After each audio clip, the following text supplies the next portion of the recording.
Yes, Inter Milan are up against Atletico de Madrid, and Bayern Munich are away to Arsenal. That game is already underway. We are into about 7 minutes played over those fixtures, and it's still goalless. It's only PSV Eindhoven who have a goal against Liverpool. A game that I didn't think I needed to follow up on or watch, but that goal by PSV Eindhoven, that penalty by Ivan Perisic may force me to switch allegiances and turn my attention to that one. But it's a pleasure to be back with you on this beautiful Wednesday night for yet another evening of UEFA Champions League football. For those of you that will be joining us tonight for this watch along of the UEFA Champions League between Arsenal and Bayern Munich as the main event, but we'll be keeping tabs on all the other action that will be, that is of course ongoing, that I'm going to, bring you to light to or alight you to, like we've started. Like I said, Liverpool already goal down thanks to that penalty by Ivan Perisic. Against PSV Eindhoven, practically at home. That's at Anfield. A pretty unexpected turn of events there, but my prediction was Liverpool 2-1 winning. PSG up against Tottenham Hotspur, while Sporting CP are taking on Club Brugge. Eintracht Frankfurt at home against Atlanta. So those are the games that are ongoing. Pafos earlier on, sharing the spoils with Monaco in a 2-all draw, while Copenhagen beat up against Kairati Almaty by 3 goals to 2. So all that action is taking place, but the other two were earlier on games, results are from there. So take a keen of that in regards to what is happening tonight in the UEFA Champions League, really.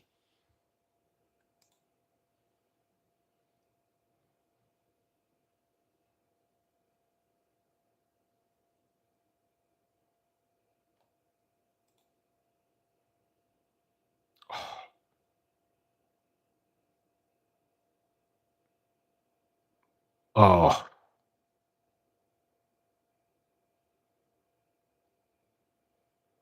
that's close. Arsenal close to opening the lead. Leandro Trossard was in an offside position. Uh,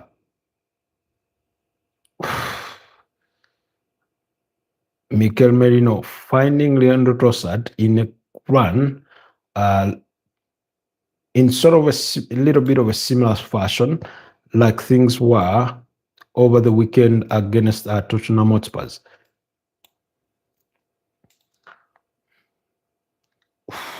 Oh, what did Saliba intend to do there? Coming close. Arsenal pushing. Bayern Munich have dominated the possession in the opening minutes of the game, in the early stanzas of the game. We'll be looking at what the starting 11s look like in both fixtures. Which country are you watching, bro? I'm in Kampala, Uganda. Peter Parker, thanks for asking. Thank you for asking. Hudu says hello, Hudu from Japan. Where are you from? I'm from Kampala, Uganda, small East African country called Uganda. Thanks for asking, Hudu. Thank you for joining us on this beautiful broadcast. Kindly like the broadcast, but also consider subscribing to the channel if you're new here with us. And we will appreciate you a great deal for supporting what we do. So, yeah, it's a beautiful night of UEFA Champions League football. That we will be, for which the updates will be following. If you do find my updates slightly a couple of seconds, if not a minute behind, blame that on my on my feed in terms of bandwidth, because it tends to lag here and there in different instances. But I hope that things will be much better than it has been. And yesterday, for those of you that were part of us, you know for a fact that we did have an internet interruption during the course of that broadcast, but nonetheless, we managed to overcome it. Took about 5-8 minutes bit frustrating, but I thank you so much to all of those that waited around until we resumed, a broadcasting. In the game against Atletico Madrid and Inter Milan, there is a review for a potential penalty there, for a potential handball in the area. We'll see what a decision will be taken in there. But tonight, Mikel Arteta has only made 2 changes to his starting 11. That first off with Tottenham Hotspurs, withdrawing Pierre Hincap in centre back to play alongside William Saliba, while at left back, Ricardo Carafiori has been replaced by Maz Luis Kelly. These are some of the changes that we spoke about in our preview of this particular game. Mosquera is not one that I'd expected will be swapped out for Pierre Hincap, because Hincap has only started that one game for Arsenal in the Champions League. Atletico Madrid 1-0 up against Inter Milan, according to my feed here, and yeah, that goal scored by Julian Alvarez. Beautiful goal there that has been scored. So, like I was saying, I, for one, had hoped or expected that maybe we would see Ben White start ahead of Julian Timber, one of those that I think needs a bit of a rest. But, that has not been the case in as far as Mikel Arteta's thoughts go when it comes to, picking out his, a Champions League team for tonight. So, all the others are the same, but just to give you the whole, a team as is, like I said, David Raya is in goal. Julian Timber, William Saliba, Christian Mosquera, Maz Luis Kelly, midfield trio of Ebeleche Eze, Martin Zubimendi, and Declan Rice, while Bukayo Saka, Mikel Merino, and Leandro Trossard are the ones up front there. But, I can see Bayern Munich have decided to triple up against Bukayo Saka with Joshua Kimmich, Leon Goretzka, and Hurricane there are really pressing hard. Oh, that's some horrendous piece of defending.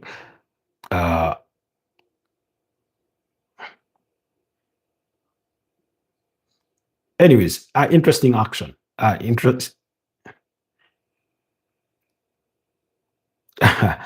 Then on the side of Bayern Munich, they do have Manuel Neuer, the captain, in goal. That Upamecano alongside Jonathan Tah in that centre-back pairing. Stanisic at in there as one at their left back.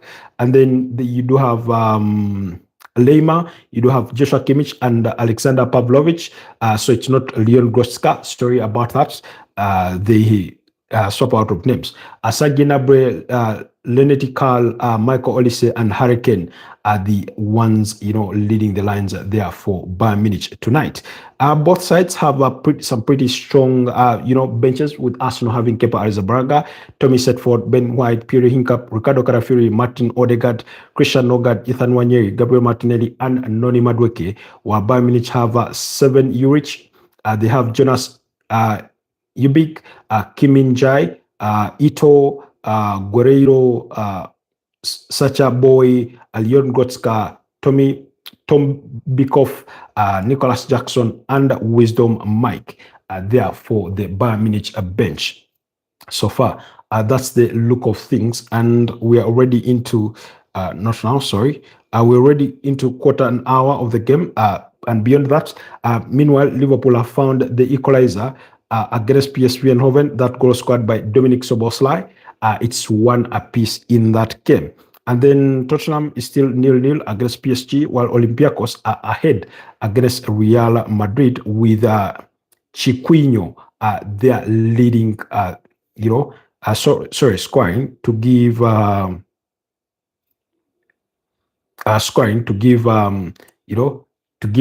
Olympiacos the lead as we speak. So all that action is ongoing in those respective fixtures of the UEFA Champions League. Yeah, so that's pretty much it. But Bukayo Saka is on the floor.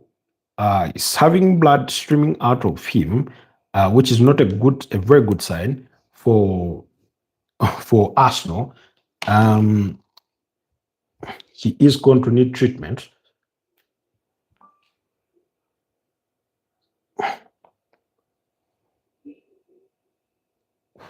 Oh, I think it's the ball that hits his eye or sort of face and is bleeding out. Bukayo Saka. He's needed treatment on his nose.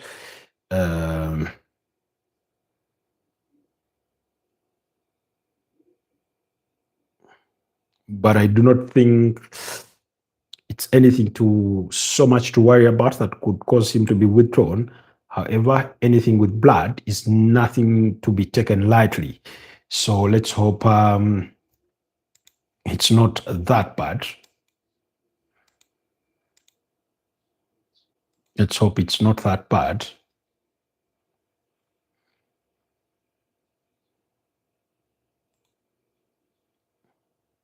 Oh.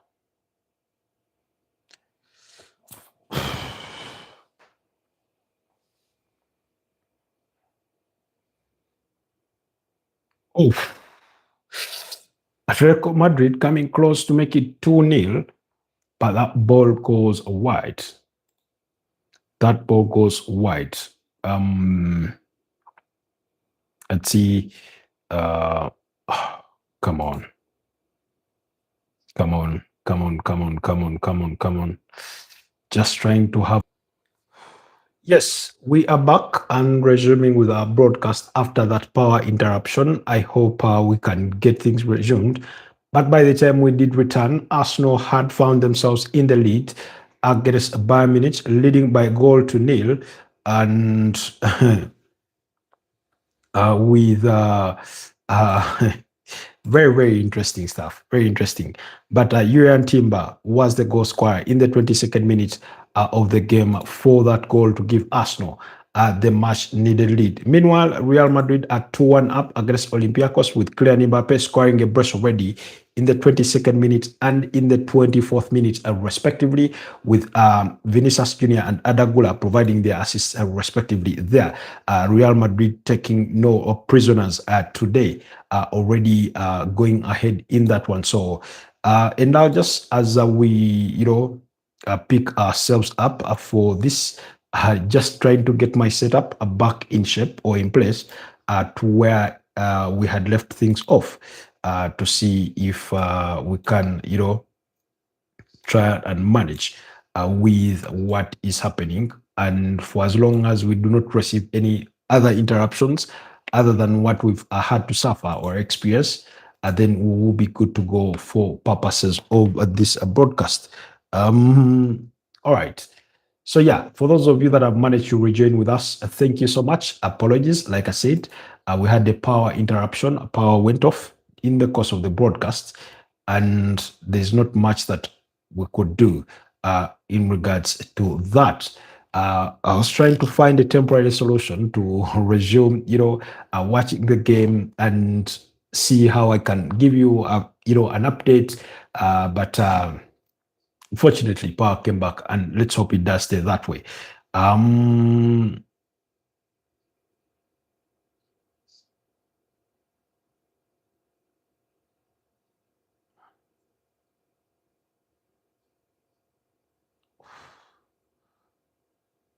Really.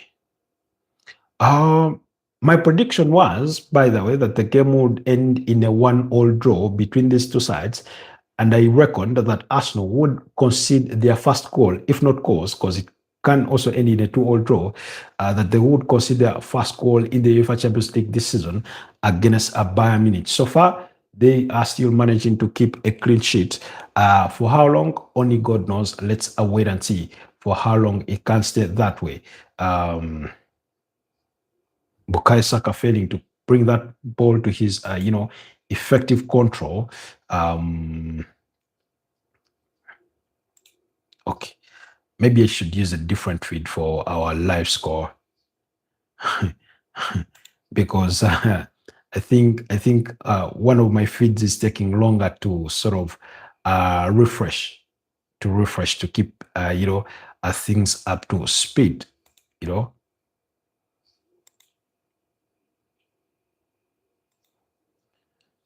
Um, Unfortunately, we have to set up this again.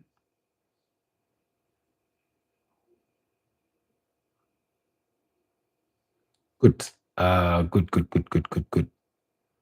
Good there. We'll be looking for the reaction if there is any.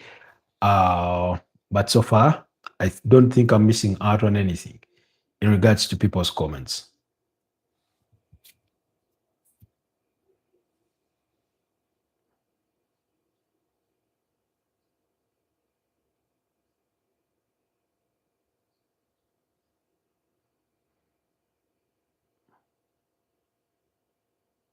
Really? Okay. Signor Guida is the Italian match official in charge of this big game. Meanwhile, before tonight, Bayern Munich and Arsenal had faced off 10 times in this competition, with Bayern Munich winning 6 times, a whopping 6 times. Arsenal have won the tie twice, and the other 2 times have ended in draws. So really, it's very interesting, really, what happens here tonight. There've been only 2 draws, like I said, and 2 victories for Arsenal, with Bayern Munich winning this 6 times.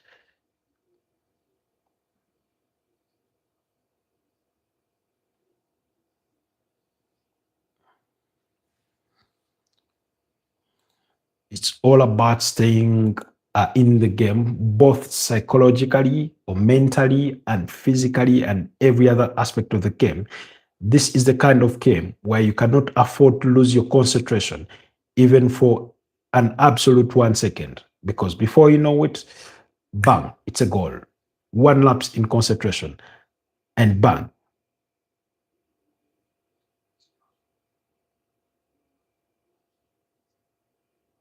Nice game reading there from Saliba. Oh, come on. Jesus Christ. Ebeleche is missing a golden opportunity there to double Arsenal's lead. Bukayo Saka couldn't lash onto it, but a good build up there. He takes the ball in his stride quite effortlessly well. Does it take a bit of a deflection?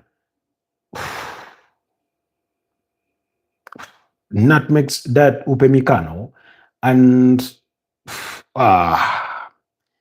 just doesn't get his footing, his bearings right. He sends that wide of the mark. And the game remains 1-0 in favor of the Arsenal. We're into the 32nd minute of the game. So for those of you that are following the conversation, if you're just joining us, kindly like the broadcast, but also consider subscribing to the channel. We are doing a UEFA Champions League watch along between Arsenal and Bayern Munich, where Arsenal leading by 1-0. That goal scored by Julian Timber. I did not get to watch the goal because in that particular moment, which came in the 22nd minute of the game, power had gone off. So I missed that as well. I'm equally waiting for a replay, as I also trace for feeds online to see how the goal actually, went down. But I also don't want to miss out on a single minute of action because so far, I think it's so far so good for us, no? Bayern Munich with an equalizer. Michael Saji, Michael Olise. Bayern Munich go long. Michael Olise crosses it, and Lynette Carl is the one that restores parity. Lapse in concentration for the Arsenal there, I must say. When that ball is played long, there's a bit of a switch off. They've not done well to track the run of Michael Olise. Lewis, is so onside. Lewis Kelly doesn't react enough, and so does Christian Mosquera. They do not react quick enough, and I think it's Sergi Gnabry actually who plays it in for Lenny Carl, not Michael Olise. It's Sergi Gnabry, and David Raya is sent the opposite way, and Vincent Kompany goes into wild celebrations there. Like I said, my expectation was that Arsenal's wall will be broken tonight, and it has happened so far. Meanwhile, Real Madrid have found the third against Olympiacos, and it's a first half hat trick by Kylian Mbappe in the 22nd minute, in the 24th minute, and the 29th minute. There to cancel out, Chiquinho's goal. So really, that's the look of affairs tonight so far.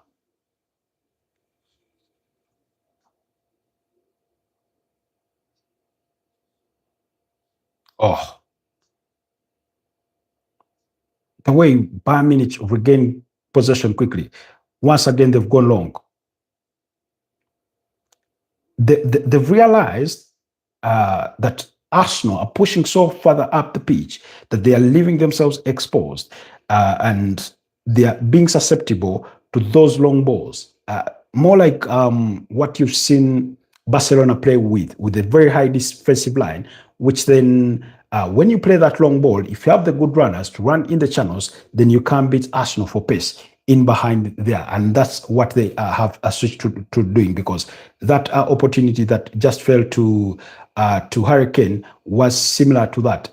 It's another long ball that he tries to bring under his control, but then Christian Mosquera reacts early enough to put a stop to that.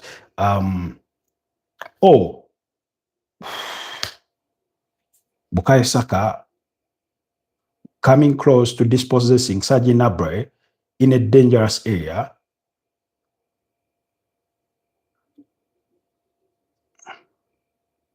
Bayern Munich are constantly going long. They are constantly going long.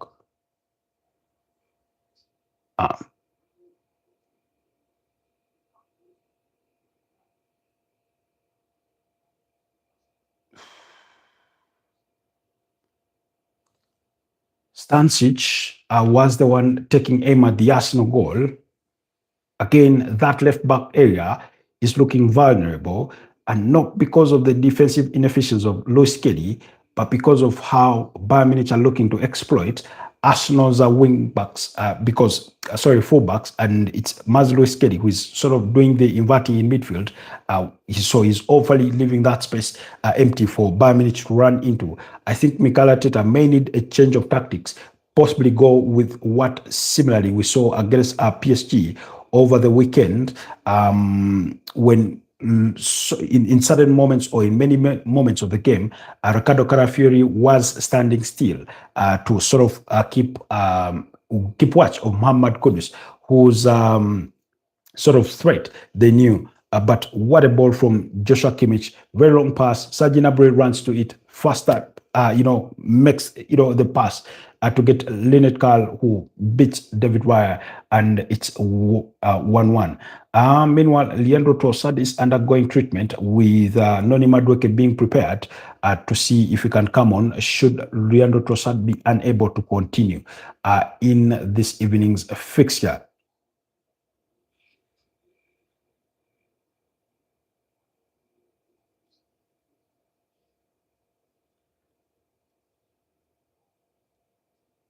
Looks like Leandro Trossard may be unable to continue.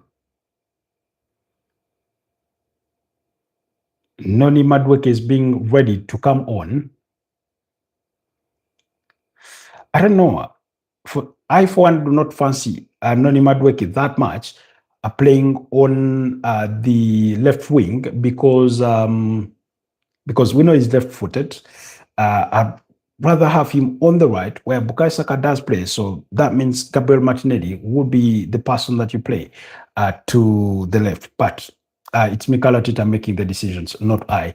My opinion is just an opinion at the end of the day. So Noni Madueke, we saw his return from injury against Tottenham Hotspur over the weekend, and he is come on. Does he give Bayern Munich something different to think about? We can only wait to find out so far. But otherwise, so far, so good. It's still one apiece for Liverpool and PSG, as well as Arsenal, Bayern Munich.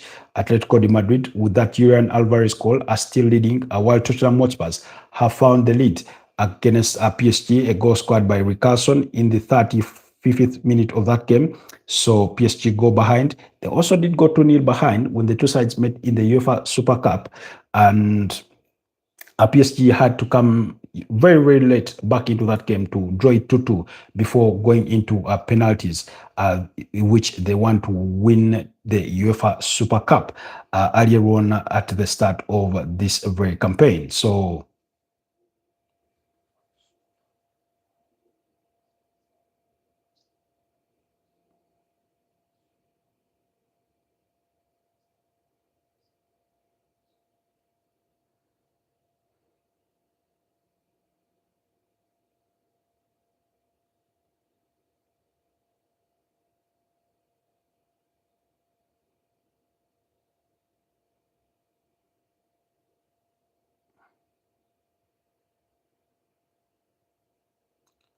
why did he pull that back?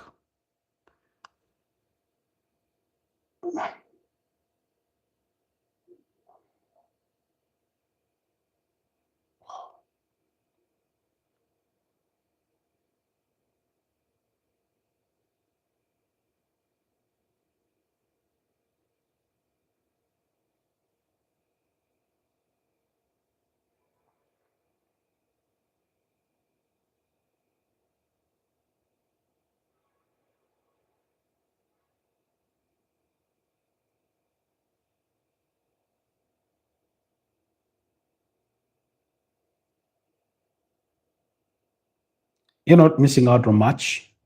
You're not missing out on much. It's just total football. Michael Olise trying to find it the way through. I was just thinking to myself, they will need to double track or on or on Olise because he's very, very capable. He's a very, very capable player. Sporting Lisbon are leading by 2-0 against Club Brugge there. So far, so good for Sporting CP. Bukayo Saka is yet to find his footing in this game. I have not really felt that he's had a strong performance. Of course, Arsenal have struggled to sort of keep at the ball for a good chunk of phases in the game. But I think in some cases, I think he would have done better. He's been on a good number of occasions been dispossessed. But like I've said, Arsenal may need a change of tactics or strategy when it comes to how they defend.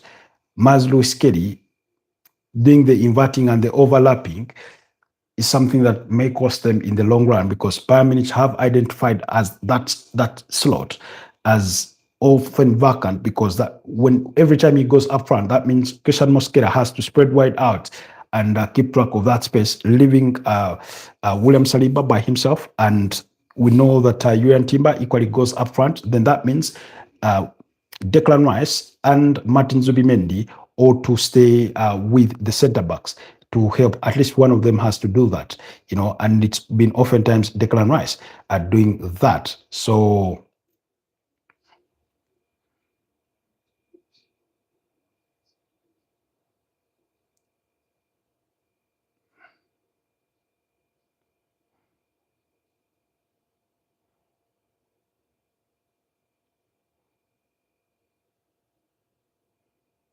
that's a bit edgy.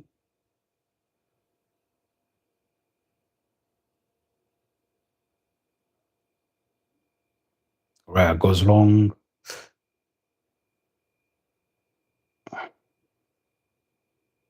Oh, I found nothing wrong with that. Okay.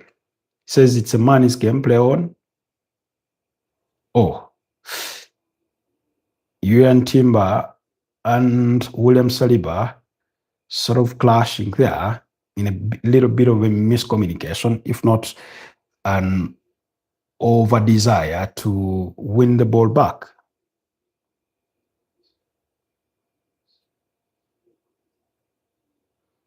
Lema gets booked. Mikel Arteta is not praised. Oh, Mikel Arteta has equally been booked for his protest. And why God's green earth is lamer, even protesting the referee's call. He knew what he was doing. He knew what he was doing.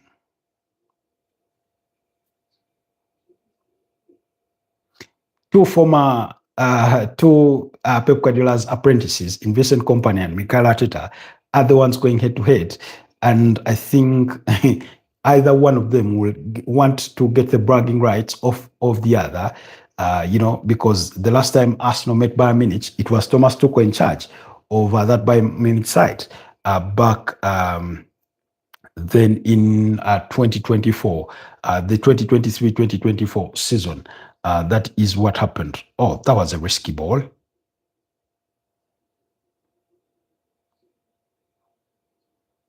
Really? Sometimes I'm fascinated by how Arsenal play or who ventures forward.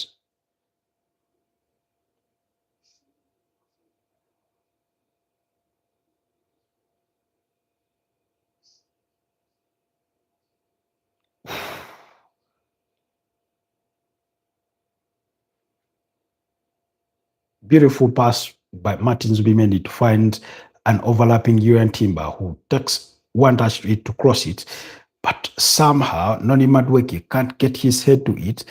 That Upemikano overpowers him with a bit of a push in the back, and the ball goes away. We close. We are at halftime for the game between Atlanta and Eintracht Frankfurt, while others are also edging closer to halftime.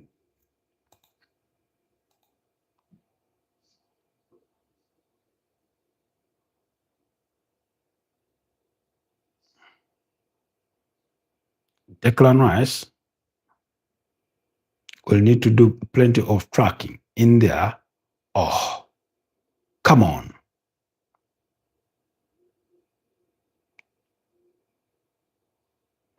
Arsenal nearly fumbled it in the area because William Saliba's clearance hit Martin Zubimendi instead, and Harry Kane couldn't react to it early enough because David Raya was up to it.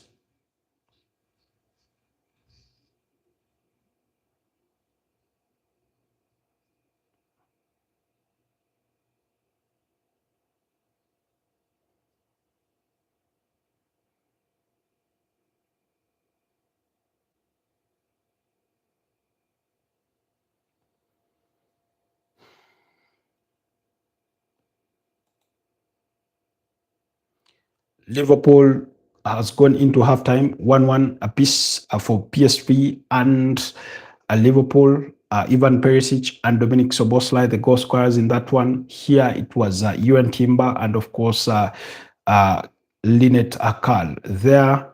And then let me see, all the other games are edging closer to halftime.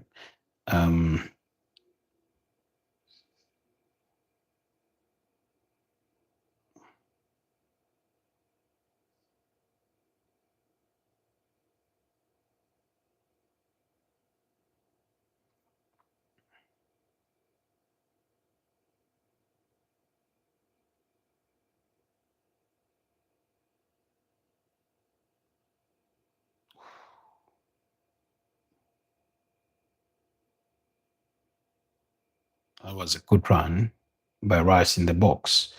Arsenal could not make the best of it.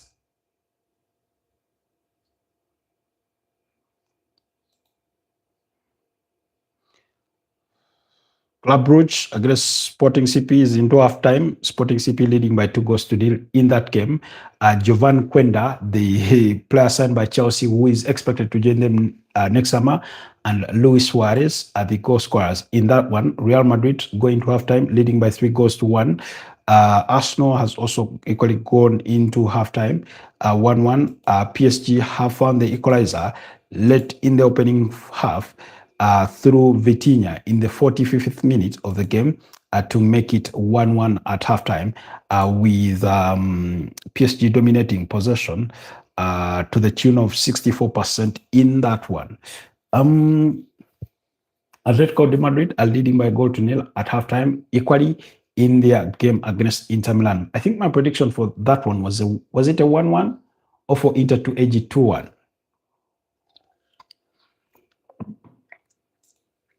But one thing I did expect was Inter to concede because Julian Alvarez is one of those guys that I was pointing out to that would have a good game.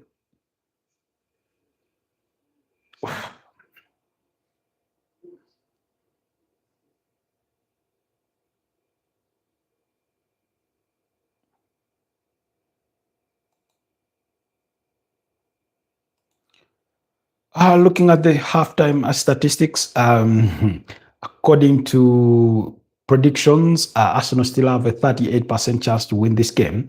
But their possession has been limited to only 33% of the ball, compared to Bayern Munich's 64%. Shots on goal have been one each in terms of shots on target. Corner kicks have been 1-1. So it is still close. It's still a very, very close call.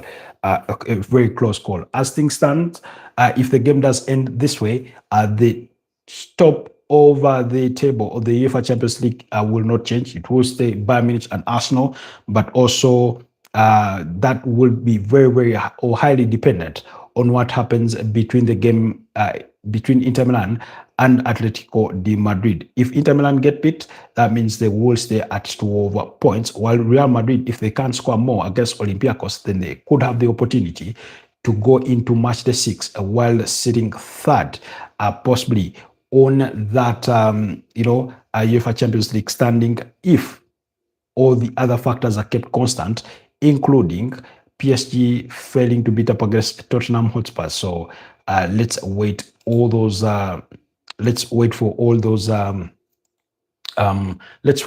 those results to see, because there's a bit of a ripple effect on what result comes out of one game in terms of what it means in terms of impact on all the other games that do surround it. So yeah, that's the look of things from halftime. Let me see if we can get some halftime thoughts or reactions from X in regards to this Arsenal game. Really. So let's see if we can, get some thoughts in there for us. Meanwhile, I just want to make sure I'm not missing out on anything. Okay. Jesus Christ, come on. Don't give me yesterday's news. I don't know why X is fond of that. You ask for the latest, and they give you something of 4 days ago. Too much respect. Arion settled a good goal, sloppy transition goal to concede. Go to watch those transitions. That's Bayern Munich's strength. That's according to Ghana Pavilion on X. That's his comment or his reaction at halftime.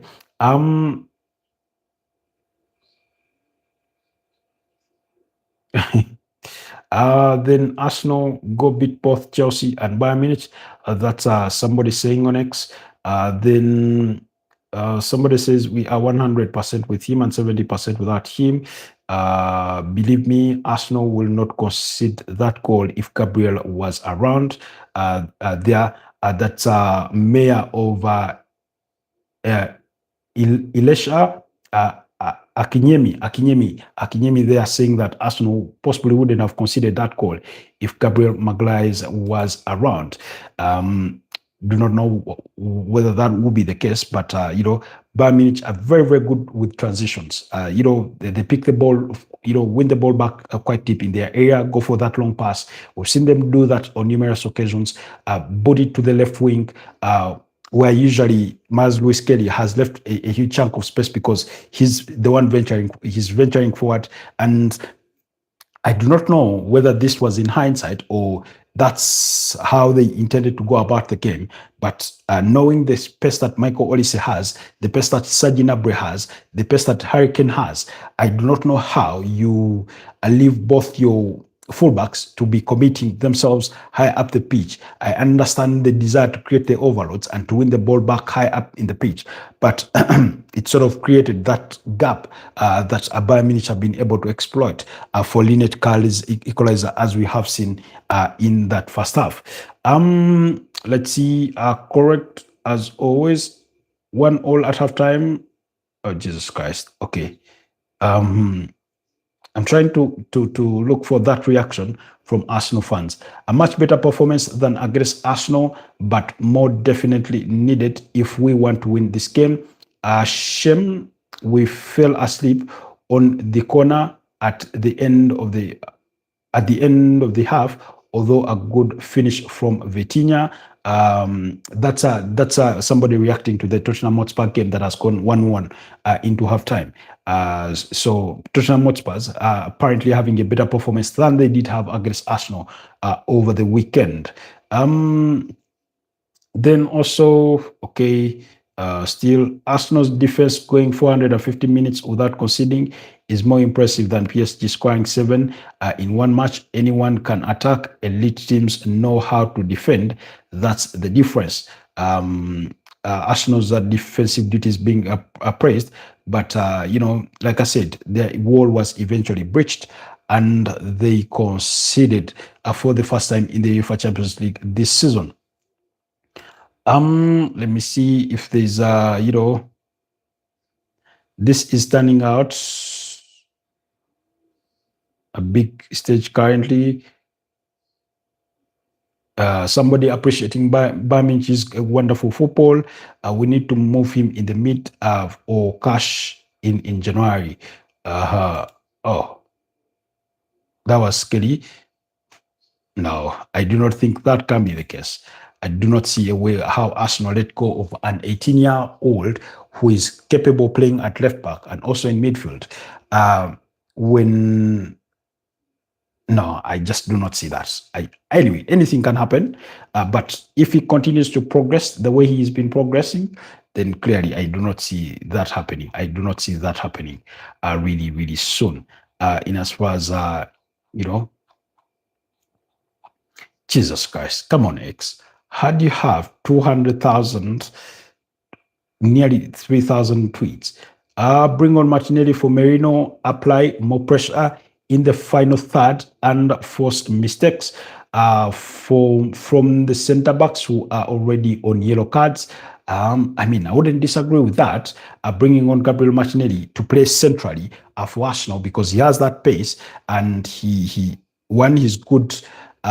He's very energetic with the pressing kind of thing, running down people. But also, if you give him a through ball, he has quite the pace. He can take on players. I'm not the best dribbler that you'll find, but he can take on players, really. So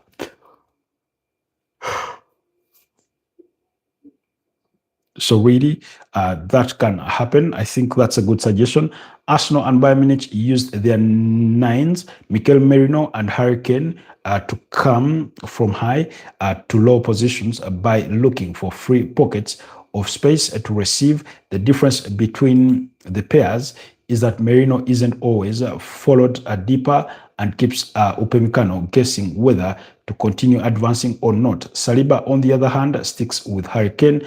Both teams are fascinating in the way their attacking players drop to help build up / progression. I think that's a wonderful, notice of what is happening on the turf by Lambda. By Akraf on X, Akraf on X, they are taking notice of that. It's been quite impressive to say the least in how the manner in which they have gone about things.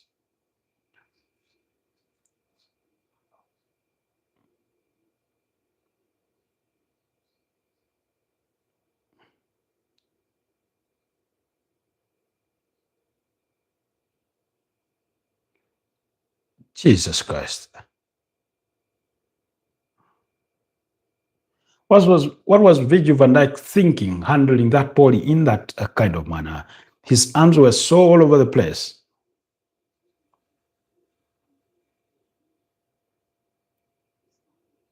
considered the penalty. It was a corner kick. He jumps high, handles the ball, and it's a penalty. Then on the other side for the equalizer from Soboslai, Cody Gakpo takes aim at goal for takes aim at goal, and his shot is served, and then it's buried right in the middle of the area where it finds Dominic Soboslai, who then taps in easily to make it 1-1. Kylian Mbappe's goal, equally brilliant. Real Madrid clad in their blue. I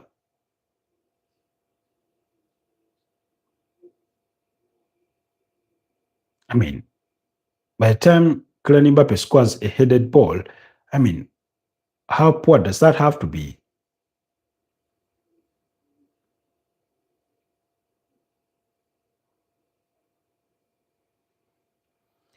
Like I said, it's a half-time hat trick for Kylian Mbappe. Really, really impressive. Let me see if I can get to see that before we return for the second half. But the second half does get underway quite shortly. Let's see if any game has resumed, and not yet. Hopefully, not yet. Not yet. Um,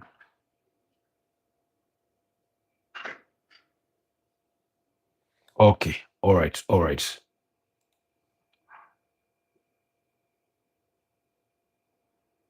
Do you reckon? Um, do you reckon Yuan Timber is the best right back there is in football today? A lot of people have said that.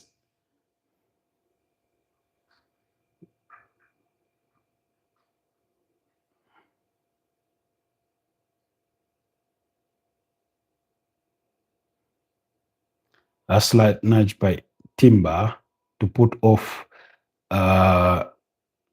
Neuer.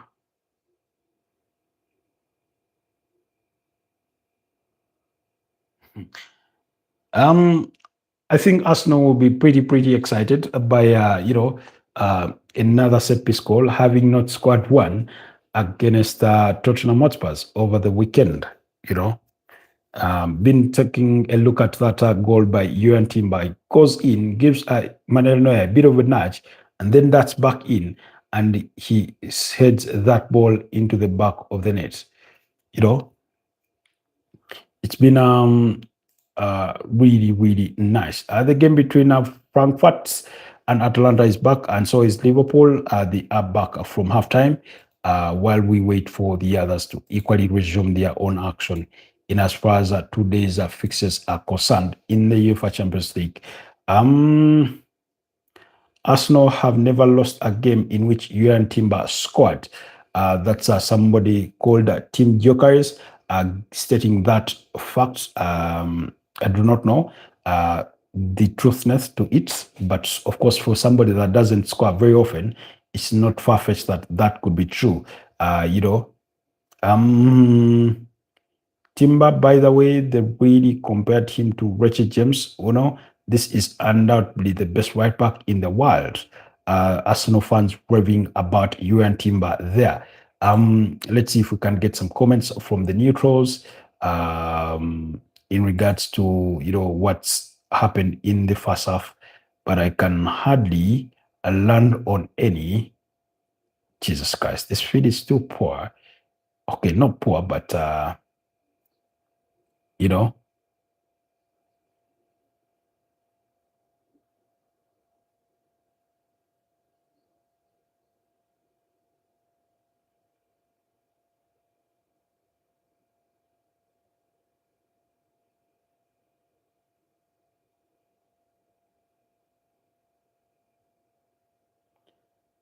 Okay.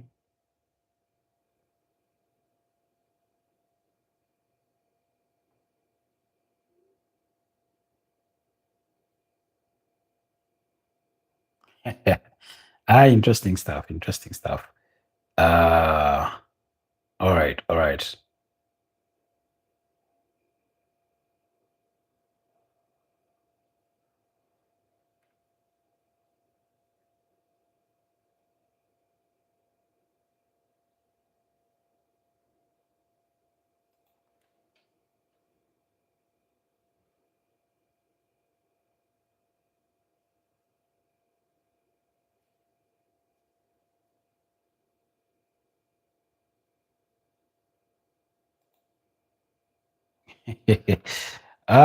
Anyways, of course, we are back for the second half.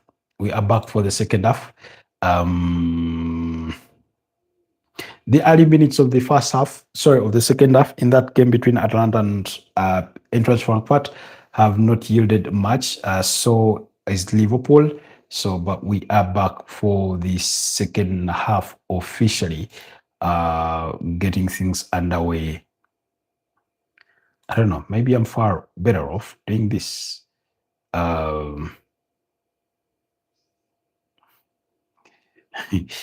Interesting stuff. Interesting bit. So let's watch the second half and see where it all ends. Like I told you, my prediction was that the game will end in a draw.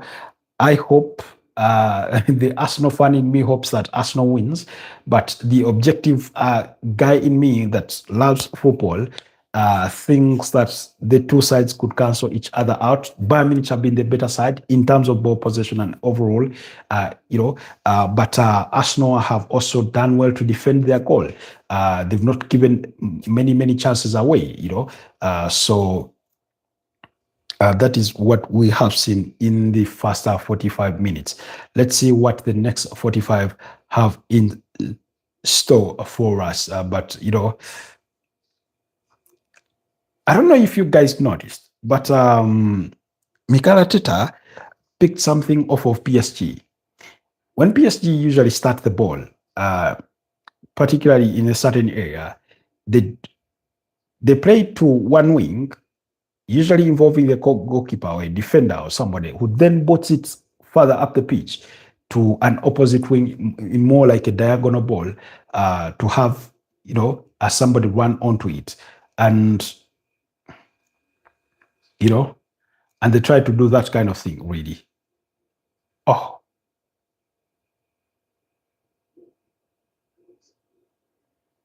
I used to see that with PSG last season. That they had that tactic, and they used it even against Arsenal in that first leg that they won by 0-0. So for example, if they start the ball at the center, they'll pass it to the goalkeeper, who then puts it up front. Or if they have the ball in midfield, they will pass it backwards, maybe to the right, to the left wing, and then somebody will play that long diagonal pass to the opposite wing, or to the right wing, like that.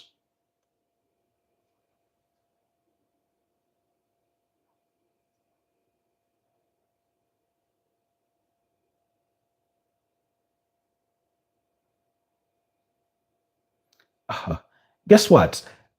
William Saliba was tasked with the duty of tracking Hurricane, and wherever he goes, he goes. Wherever he goes, he goes. Right with him. Not giving him a breather. Nothing whatsoever.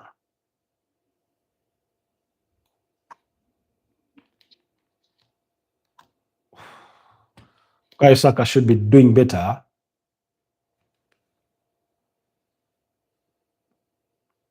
He was gifted in a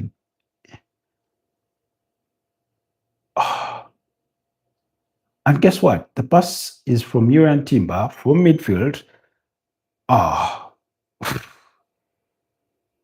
Goes straight for goal with a bit of a decent strike, but Manuel Neuer takes his fingertips to it, and it goes over the bar, and it's a corner for Arsenal. Bukayo Saka.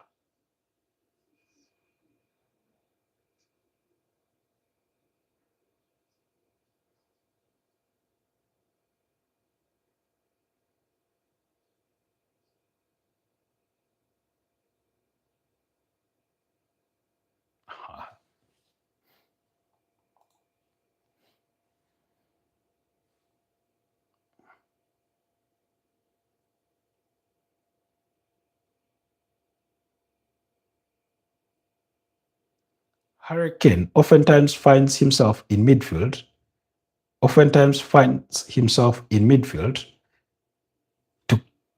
To carry that ball for the likes of Serge Gnabry, Michael Olise, and Lynette Carl.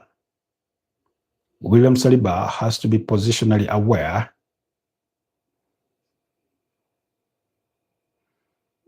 Serge Gnabry is a former Arsenal player. Remember, he got that loan move to was it West Bromwich Albion, who were under the charges of, was it West Brom at the time? No, or Stoke City. I remember I think it was Stoke City or something, were under the charges of Tony Pulis, and he said he was not good enough. He gets bought by Werder Bremen, who Arsene Wenger at the time said his final destination is going to be Bayern Munich, and shortly after that, that was the case. Arsenal have another corner kick. Bayern Munich ought to be very, very careful giving away so many corners to that Arsenal side, because even in the absence of Gabriel Magalhaes, there's so many ball headers in that Arsenal team. Mikel Merino, once in a while, William Saliba, that could, hurt you when it comes to those corner kicks. They've gone short, they've gone long, they're capable of, having that iteration to their set piece plays in different formats or angles. Oh, Inter Milan. Inter Milan coming close to finding an equalizer, but still eluded them.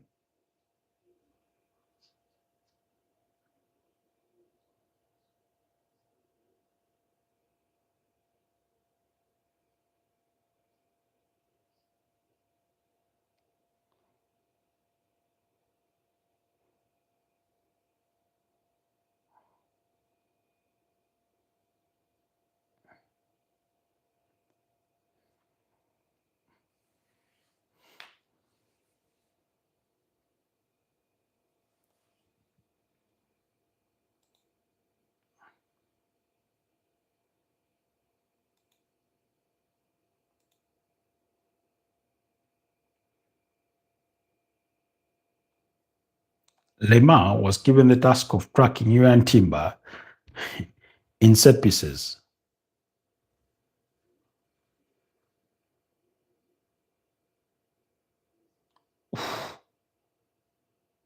Almost goes in.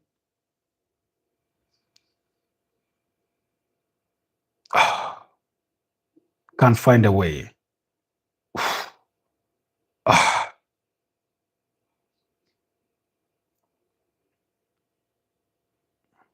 The cutback was meant for Declan Rice, but Mikel Merino latches onto it and blazes it over the bar, wide of the mark. Declan Rice was eagerly waiting for it around the edge of the area.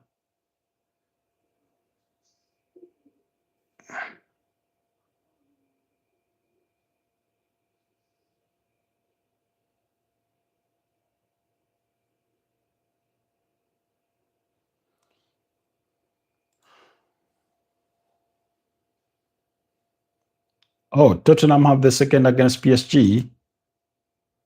Rando Kolomwani scoring against his bosses of PSG, where he is from loan to Tottenham Hotspur. So Tottenham Hotspur are leading by 2-1.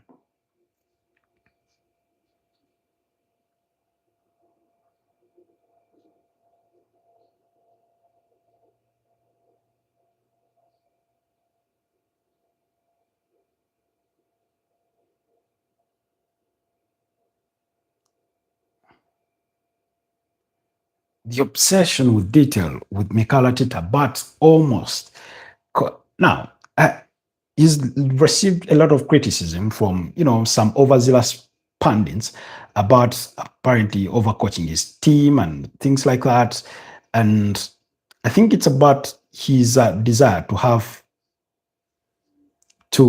a very organized team that he's constantly reminding his players of the things that they ought to do.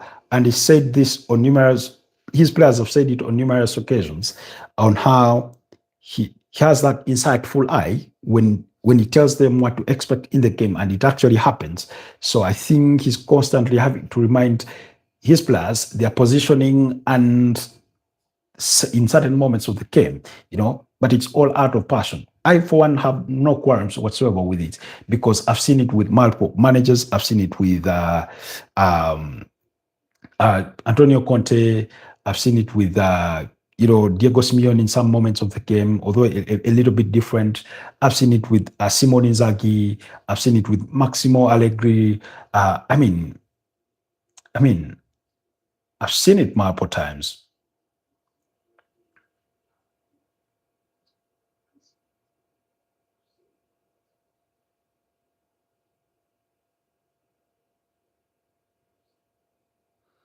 Inter have an equalizer against Atletico de Madrid. Inter have an equalizer. It's 1-1 in that game. It is Zielinski, the goal scorer there to restore parity in that game.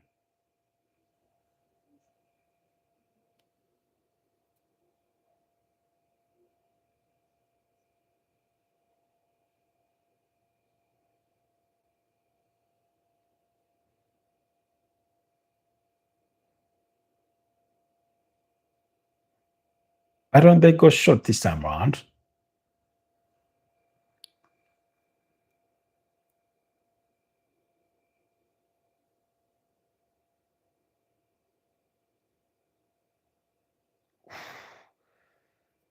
Marino had the rebound cross from Saka on target, but was right down the path of right down to Manuel Neuer.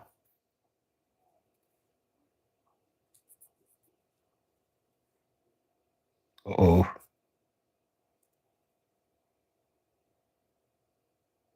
Mazdo constantly leaving space in behind him. Lenny Carl tried to go for goal himself.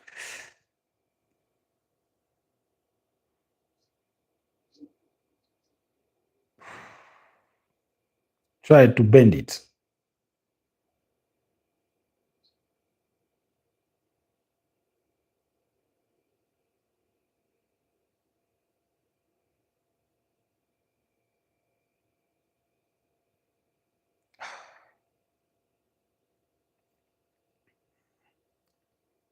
That pass was poor. That pass from Eze to Madueke was poor. It was so close to the opponent than it was to Madueke.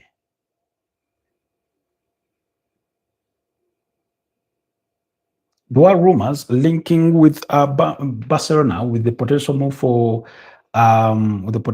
Harry Kane should when his contract does run out with Bayern Munich. So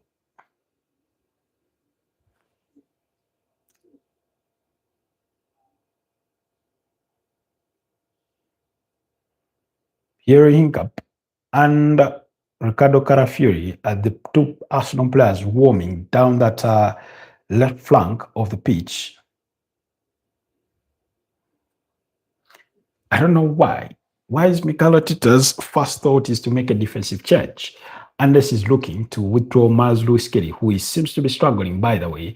Not per se struggling, because he's not really done much wrong, but how he's been commanded to position himself has sort of caused them issues.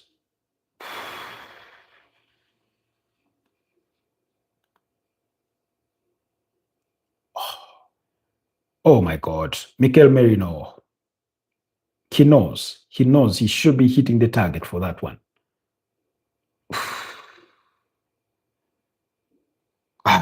Nicolas Joba and Mikel Arteta on the touchline watching as Mikel Merino guides that just a couple of feet wide of the upright.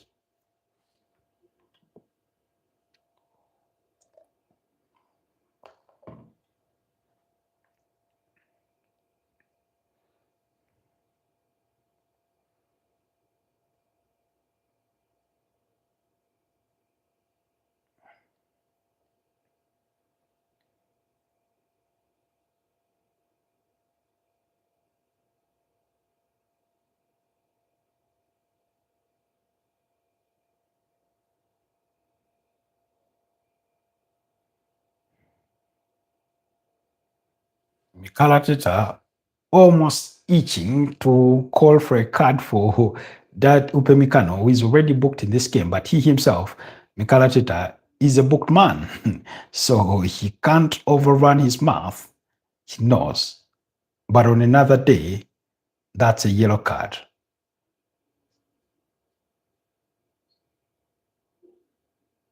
Vincent Company too has been booked.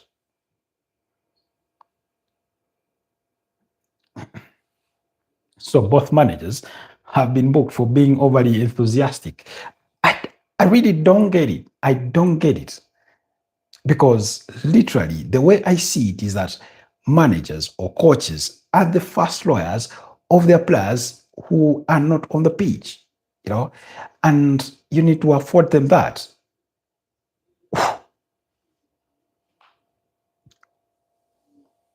Wow. Christian Mosquera, so close, so close.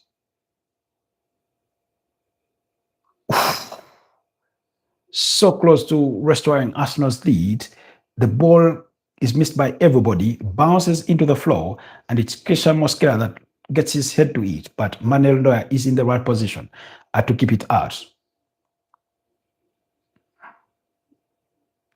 Let's see. Can Arsenal conjure something up here? Oh, well defended by Bayern Munich.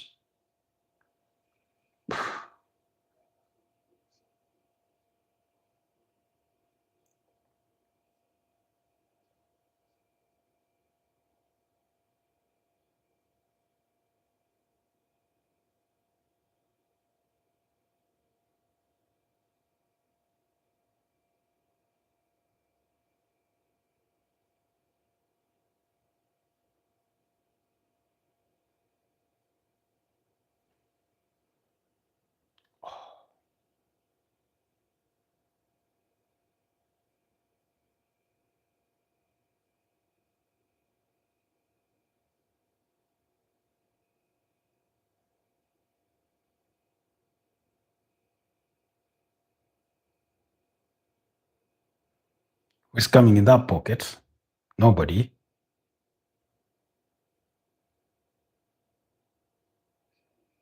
Arsenal been the better side in the opening 15 minutes of the second half. They've really, really fought hard for those 50-50s.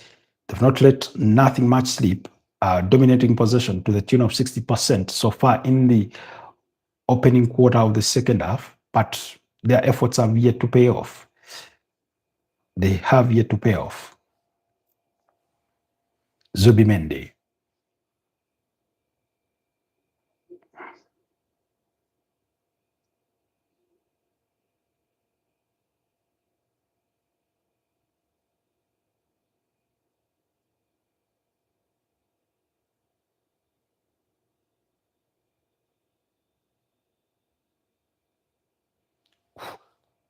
How has that not gone in? Manuel Neuer with a brilliant save. I don't know who to whom the rebound fell to, but Declan Rice with a scintillating run there, pushing really, really high up the pitch.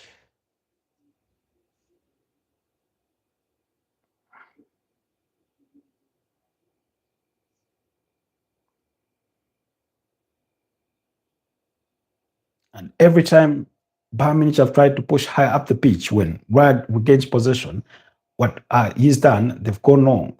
Oh, the ball takes a slight deflection. I think Kaya doesn't get to it.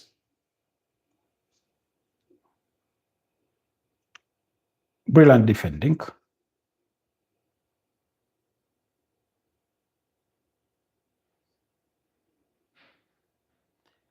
Atletico de Madrid trying to push for a second, but it's still eluding them.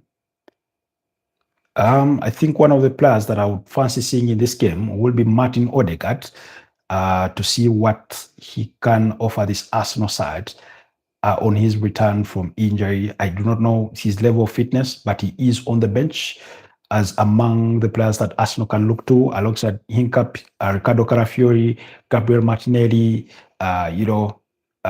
of course, Ethan Wanyeri, Christian Nogard. Christian Nogard has not been used that much. Ben White is the other player, beautiful ball.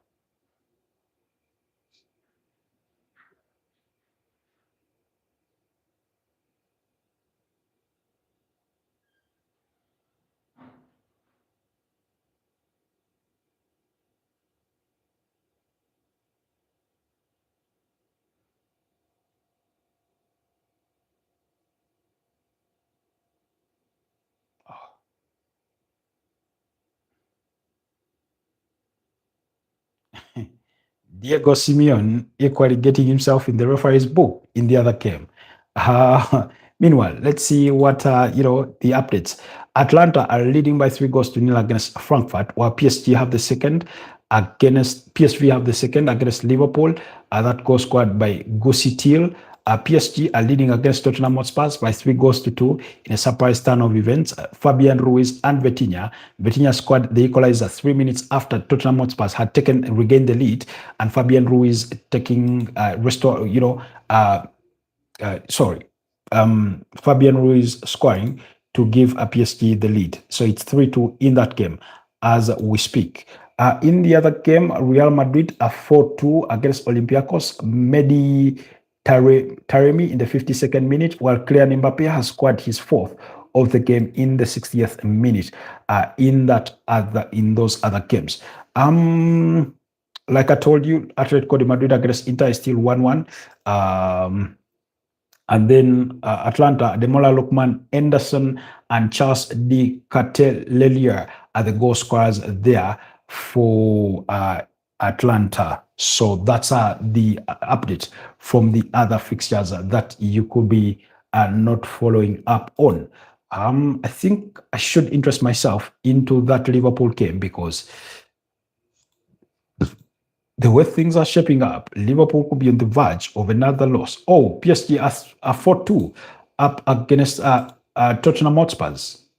It's 4-2. Let me see. Yes, Willian Pacho, the goal scorer in that game, to make it 4-2 for PSG. We're praising, we're commending Tottenham Hotspurs are sharp in terms of how they played, better than they did against Arsenal, but looks like that is equally vanishing away quickly because it's now 4-2 in favor of PSG. I did mention that if they do lapse in concentration, then they will get beat, and very, very much so.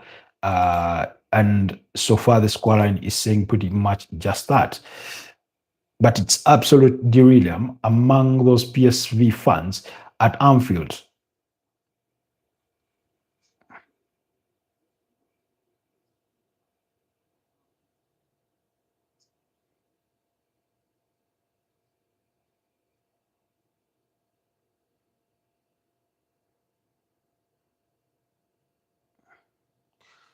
Arsenal making a double change. Gabriel Martinelli, as well as Ricardo Carafiori, are the players being ready to be brought on. I reckon Miles Lewis Kelly and possibly Mikel Merino could be the ones to pave the way, if not Ebeleche Eze, moving, being brought off to create, to push Mikel Merino behind in midfield, and then have Martinelli up front. Oh, it's Saka that has been withdrawn. So that means Noni Madueke goes to the right, and then Gabriel Martinelli stays to the left. That's the change.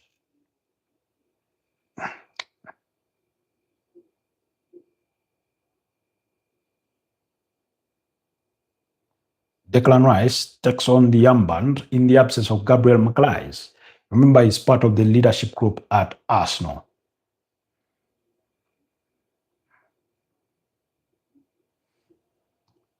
So the leadership group is Martin Odegaard, Gabriel Magalhaes, Bukayo Saka, and Declan Rice.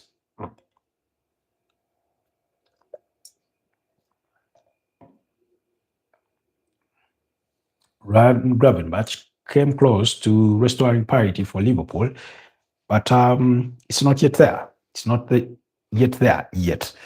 Let's see.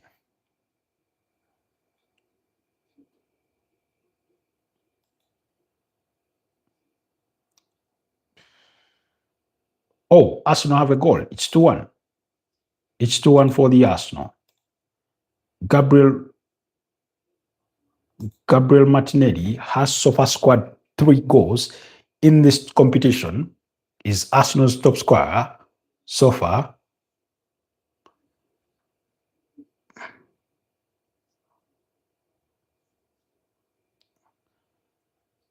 According to my live stream, my live feed, Arsenal have the second goal. I don't know who the goal scorer, but Arsenal win the ball back. in midfield through Declan Rice. Eze plays in Carafiori. The ball is crossed in. And Noni Madueke. Noni Madueke is the goal scorer. It's 2-1 in favor of Arsenal. 69th minute of the game. Noni Madueke. Beautiful goal. Beautiful interplay. Declan Rice wins the ball back in midfield. Plays in Ebeleche Eze to the left. He finds quickly Carafiori. That's the two substitutes combining in this game to put Arsenal ahead in this game. To be fair, if Arsenal were to win, they have been the better side in the second half so far, but it's still a long way to go. It's still a long way to go. I was part of a forum today on TikTok, I think, and somebody's prediction was a 2-2 draw between these two sides.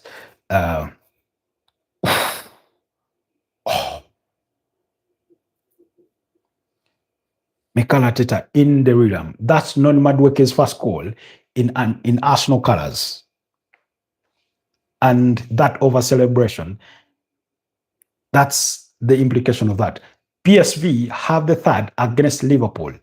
How more do Liverpool have to disappoint us? Meanwhile, the goal, I don't know who takes the shots on goal, but the goalkeeper can't get to it. It hits the post, and on the rebound, they find the third there.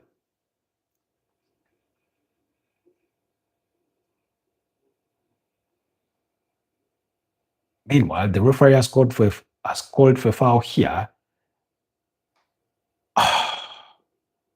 Liverpool can defend. Ibrahim Konate and Virgil van Dijk, they just can't defend. They just can't defend. Georgi Madashfield, they are struggling. Bayern Munich are bringing on Nicholas Jackson, a player that knows too well about this Arsenal side, having played against them in the Premier League for 2 seasons while he was at Chelsea. So, I don't know. I don't know if Liverpool can dig themselves out of this hole, but that would mean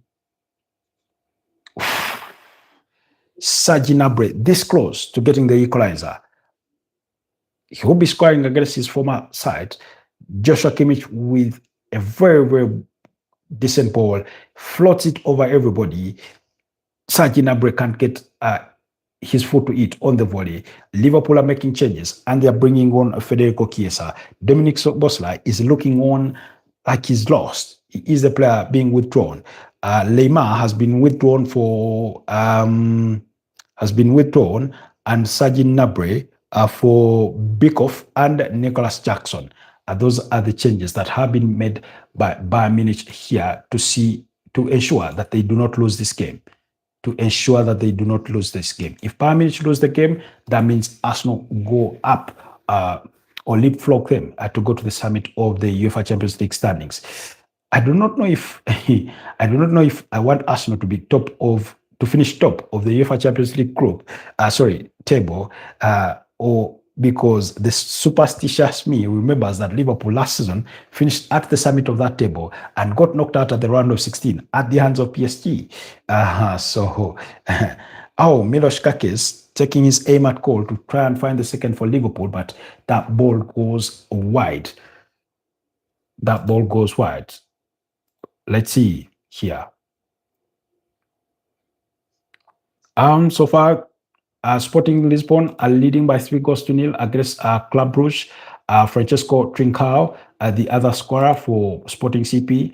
Otherwise, Real Madrid are still leading by 4-2. All 4 goals scored by Kylian Mbappe. Atlanta leading by 3-0 against Eintracht Frankfurt. 1-1 between Inter Milan and Atletico de Madrid. While Tottenham Hotspur have found the third against PSG, and it is Rando Colomwani in the 73rd minute there. Scored the other for Tottenham Hotspur. What that means is that PSG have a very, very leaky backline. Meanwhile, an Arsenal player is getting booked here.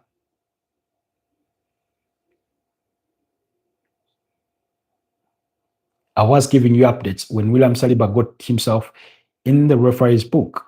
I don't know for what exactly, but I hope that doesn't build up to a nervous ending.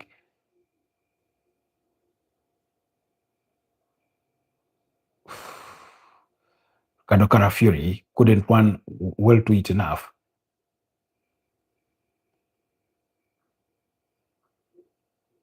Declan Rice putting in a captain's performance indeed.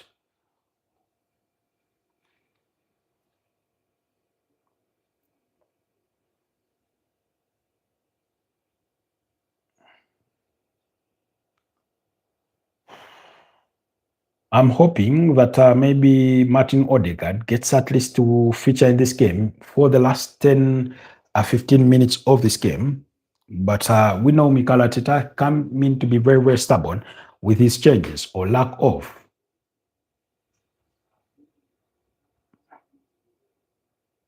Oh, Noni Madueke, where have you gone?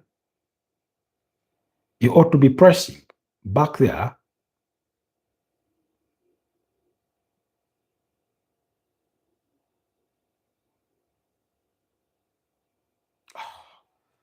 Right, booting that ball literally outside.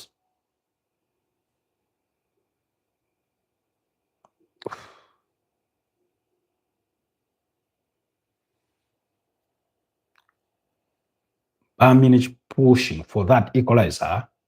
I don't know. I have this pit in my stomach of the Arsenal fan in me, thinking that that second goal from Bayern Munich is coming sooner rather than later.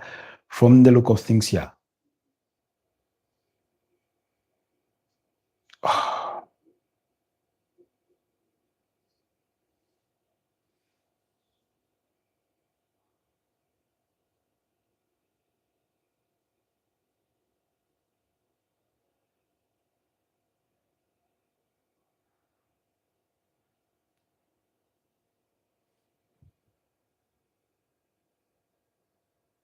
it's Arsenal 3, Gabriel Martinelli with a goal.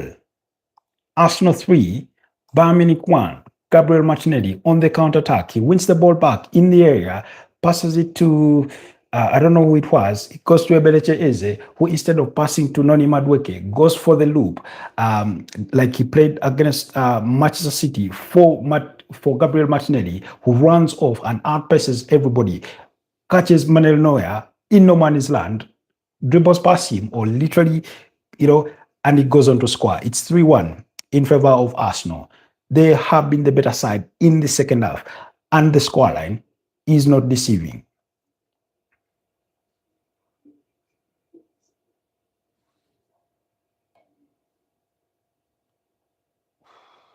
Federico Chiesa coming so close to getting that second for Liverpool. This goal, Ebeleche Eze with a very, very decent pass, well timed, accuracy, not too close to the goalkeeper Manuel Neuer, who is out to try and defend, and Martinelli has the goal to his mercy, and he slides that ball into the back of the net. And Mikel Arteta goes into wild celebrations there with his, coaching staff.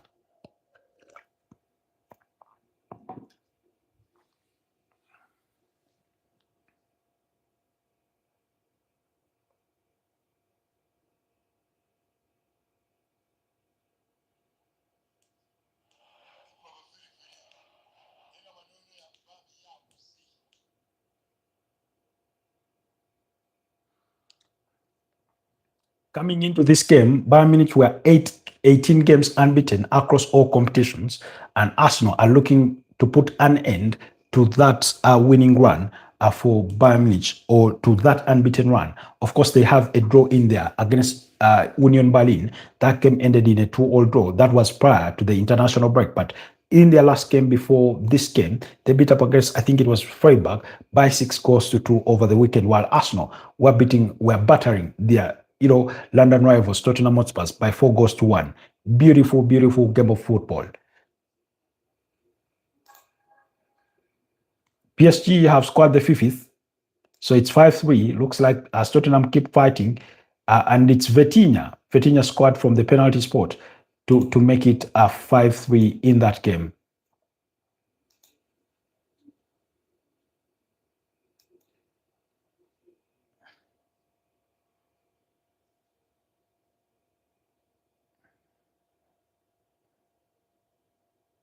Is it too early for some more changes for Mikel Arteta?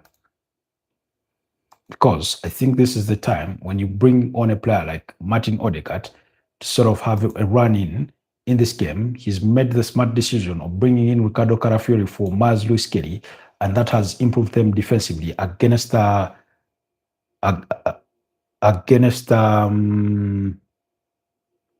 Mikel Merino getting booked.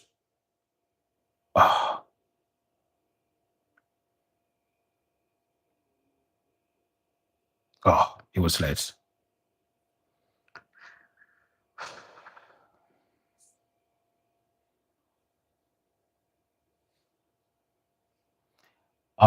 Like I expected, Ben White and Martin Odegaard are being brought on.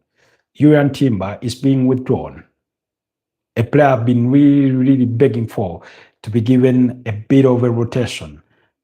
We have not seen Ben White in a bit of a while. So Julian Timber comes on and Ebeleche Eze paves the way for Martin Odegaard. It's going to be interesting to see how Mikel Arteta sets up his team against Chelsea over the weekend. They'll play away to Stamford Bridge. Chelsea in a very, very good moment, having beaten up against Barcelona by 3-0 yesterday on the back of a 2-0 victory away to Burnley. Played very, very beautiful game. Meanwhile, Declan Rice does not hesitate to hand over the armband to his captain, Martin Odegaard. That's respect there.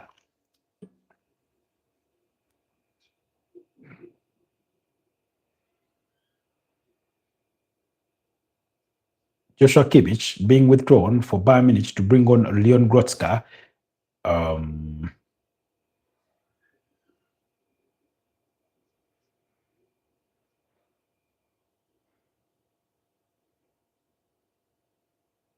Kim Min-jae also being brought on.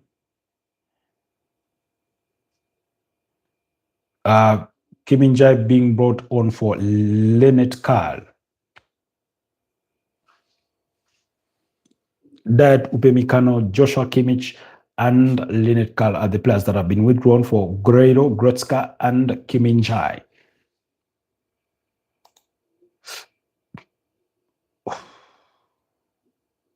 No more goals. Olympiacos have the third against Real Madrid. That game is 4-3.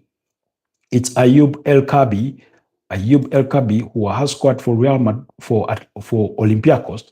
So it is 4-3. Olympiacos are not going down in the fight.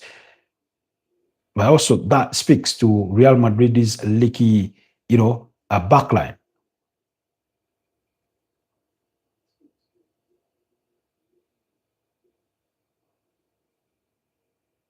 Ricardo Carafiori getting the better of Michael Olise. Declan Rice ran himself out of space. The ball had been intended for Gabriel Martinelli, but he sort of intercepted it.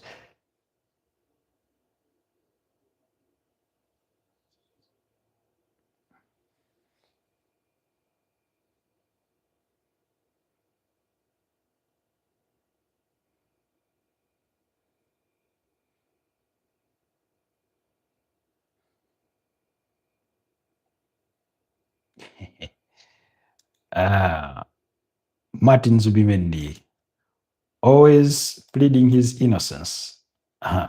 Almost always pleading his innocence when a foul has been called against him. Meanwhile, I don't think Bayern Munich have had a sniff at that Arsenal goal in this second half. It's been a flip of dominancy. Bayern Munich had a very good performance in the first half. The other dominant side didn't get much, but they dominated the affairs in that game. Now, in the second half, Arsenal, took it on them to dominate the game.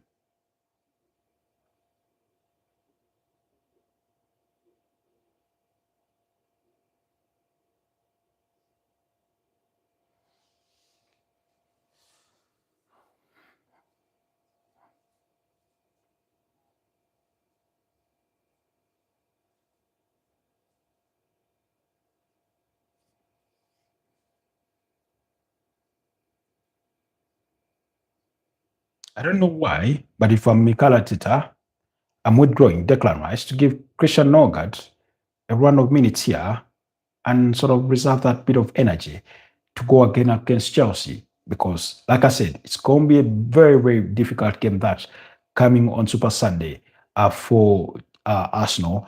Bearing in mind that Chelsea played a day earlier than this Arsenal side, so they will need all the rest they can get in their legs before they go again on Sunday. And then after Sunday, they have a game in midweek against Brentford before going on in the weekend against Aston Villa. So,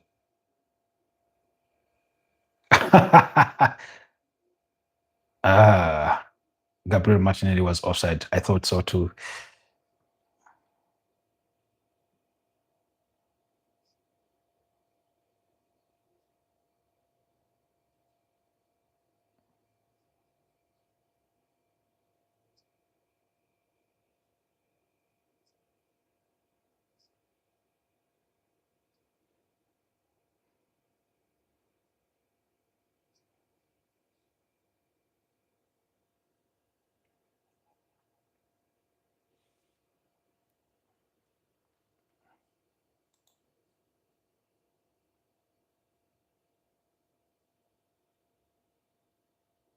Scorelines have not changed much since our previous update. That Liverpool game is in the 90th minute, and Liverpool are still 3 goals to 1 down. I think I should give up on predicting Liverpool games because for some reason I keep predicting in their favor and they continue to lose. The last time I predicted not in their favor was against were twice against that was against Aston Villa, against Real Madrid, and they won those fixtures. So dear Liverpool, hands up, hands up. I'm soon giving up on predicting Liverpool games.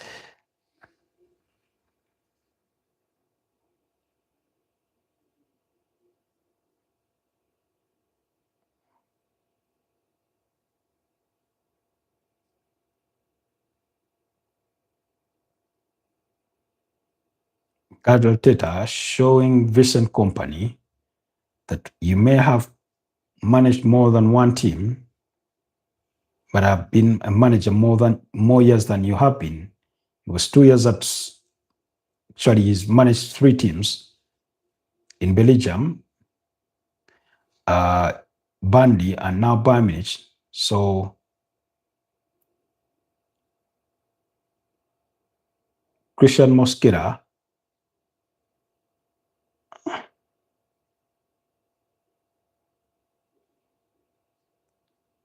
kept very, very diligent track of Hurricane. They seem to have swapped out roles ever since William Saliba got booked. Uh,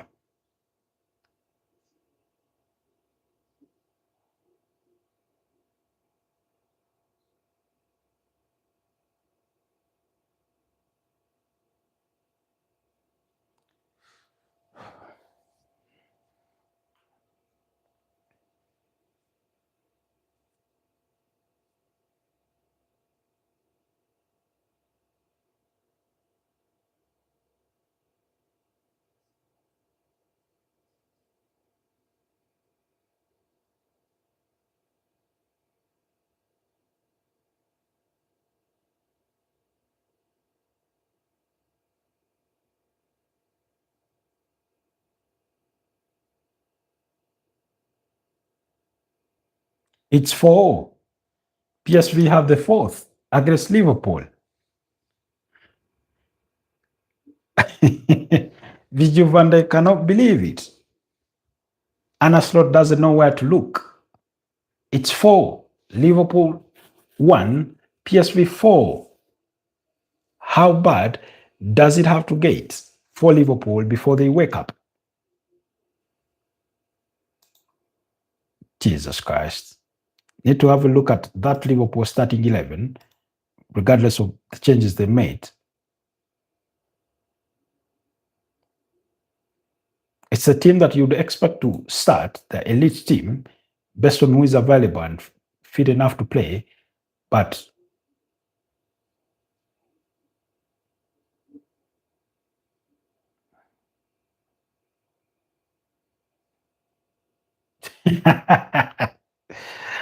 Ah, Jesus Christ. Georgie Bamadashvili was nowhere near that one.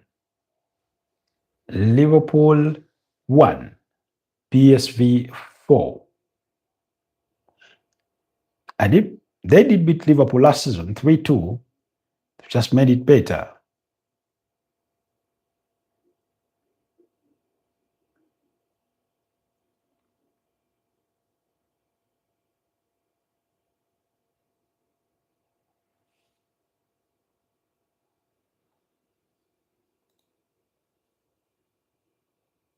Most of those games are into stoppage time, but Atlanta has finished winning 3-0. Looks like we could get the draw that we predicted or we thought would happen between Atletico de Madrid and Inter. Arsenal looking for the fourth year. Oh, Carafiori headed it straight to Manuel Neuer. 4 minutes of added time. We've already taken up 2 of those, or we're in the second minute of added time. Oh, Real Madrid must be holding on to their dear breath. Must be holding on to their dear breath. Have no business continuing that Liverpool game, given that sort of thumping that they've just received. I mean, what on God's green earth is that?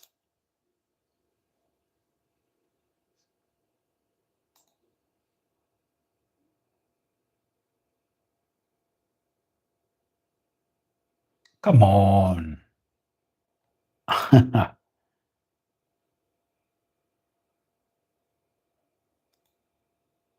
Real Madrid are holding on for dear life.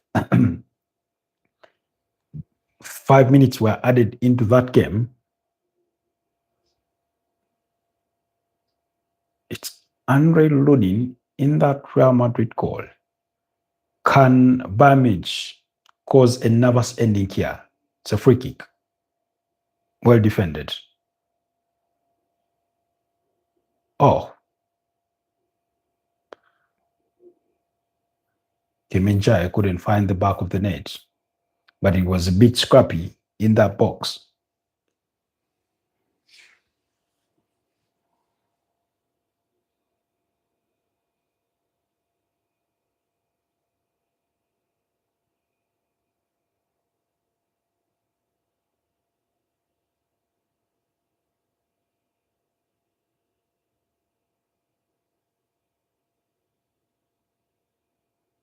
David Ryan tends to go long, and long he goes. Why is he wasting time? He's going to get booked.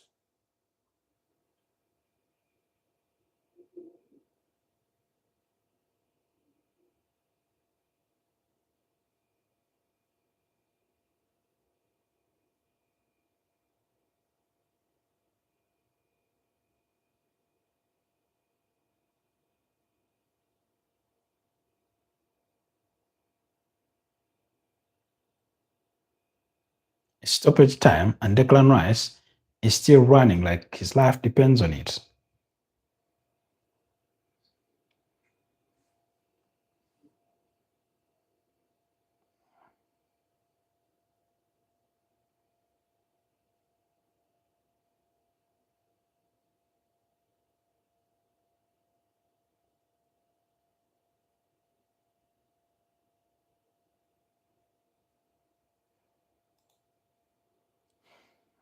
Oh.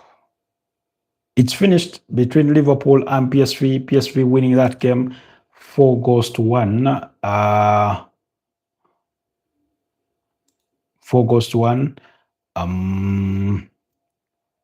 Atletico de Madrid have scored through Jose Mario Gimenez in the 93rd minute of the game, or in the 3rd minute of stoppage time, and are leading Inter Milan by 2-1.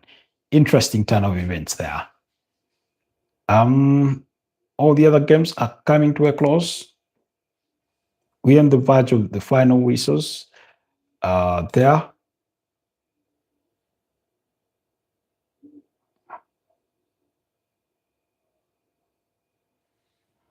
But what a game of football. What a performance from that Arsenal side in the second half against the most on-form team in as far as Europe is concerned.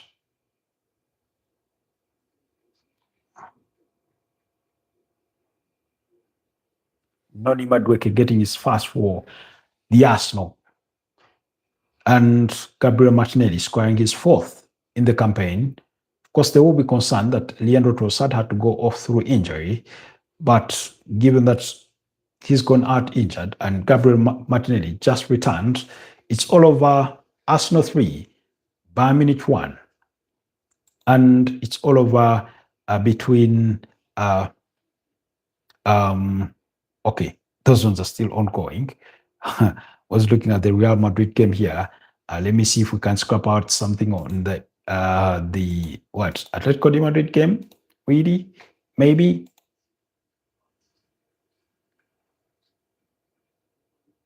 Oh, Jesus Christ, football is cruel, isn't it? Is it not cruel? Alvaro Carreras is limping.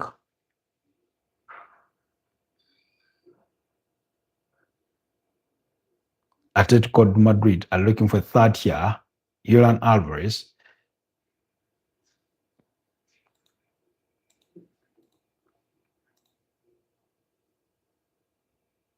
Real Madrid have come away with the victory, winning it by 4-3. It's game over.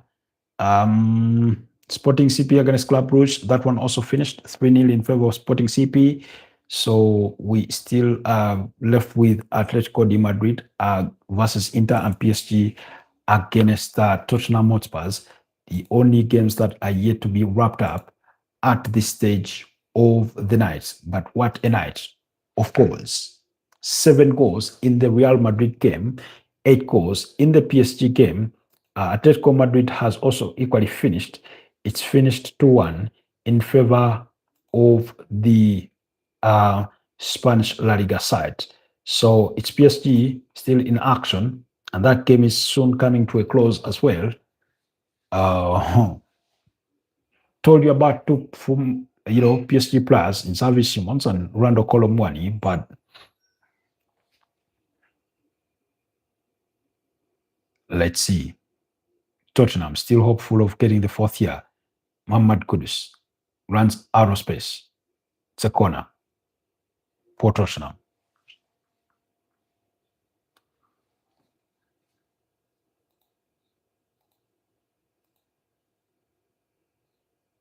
It's game over. PSG win it by 5-3. What a night. What a night. Tomorrow, it's the UEFA Europa League as well as the UEFA Conference League. So that action will be coming our way tomorrow. I do not think we'll be doing any watch-alongs for that, but we'll see depending on what the circumstances are. But yeah, welcome back from that beautiful action in the UEFA Champions League night as Arsenal beat up against Bayern Munich by 3-1. Beautiful, beautiful game of football. And up next for them is another London derby when they travel to Chelsea. A very, very important but very, very difficult game for them because I think Manchester City are going to be up against Leeds United, and Chelsea have positioned themselves as one of Arsenal's title rivals for this season, being in second there with only 6 points adrift of the top of the table leaders there. So that game is really, really important. But here is a recap of the results from tonight. Slavia Praha, from tonight, Monaco and Pafos, that ended in a 2-2 draw, while Copenhagen beat up against Kairati Almaty by 3-2. Real Madrid have beaten up against Olympiacos by 4-3, with Kylian Mbappe scoring 4 goals in that game. I mean, Kylian Mbappe, what a player. What a player. Kylian Mbappe, I think he has what? Hasn't he scored like about what? Close on to 18 goals? Because he has 5 in the UEFA Champions League. And he's scored 13 in La Liga. So that's what? 18 goals already in those 2 competitions. in the Super Copa Hispana, he has 1 goal, as well as so. I mean, that's really, really interesting stuff. Anyways, Sporting CP also beat up against Club Brugge by 3-0, while Atlanta beat up against Eintracht Frankfurt by 3-0. PSV have stunned Liverpool, beating them by 4-1. Ivan Perisic, Gas Till, and Kohaibi Diriochi are there with the burst in the 73rd minute and in the 2nd minute of stoppage time, while Dominic Szoboszlai scored what turned out to be a mere consolation for that Liverpool side. In terms of statistics, Liverpool dominated possession to the tune of 58%. They had a total of 24 shots on goal with 8 on target, but compared to PSV's 9 total shots on goal, 6 were on target, and they scored with 4. That's how effective they were. So it was about their effectiveness in regards to that, game. And then Atletico de Madrid have beaten up against Inter Milan by 2-1. Julian Alvarez, Jose Mario Gimenez.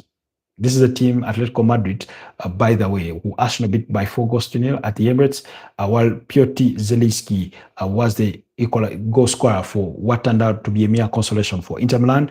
And then PSG have beaten up against Tottenham Hotspur by 5-3 with Vitinha scoring a hat-trick in that, with Vitinha scoring a hat-trick in that game. PSG had to finish the game with the manless following a red card to Lucas Hernandez that came in the 3rd minute of stoppage time, while Fabian Ruiz and Willian Pacho were the others on target for the reigning Champions League winners, and then Ricarson and a brace from Rando Colomwani what turned out to be mere consolations for PSG.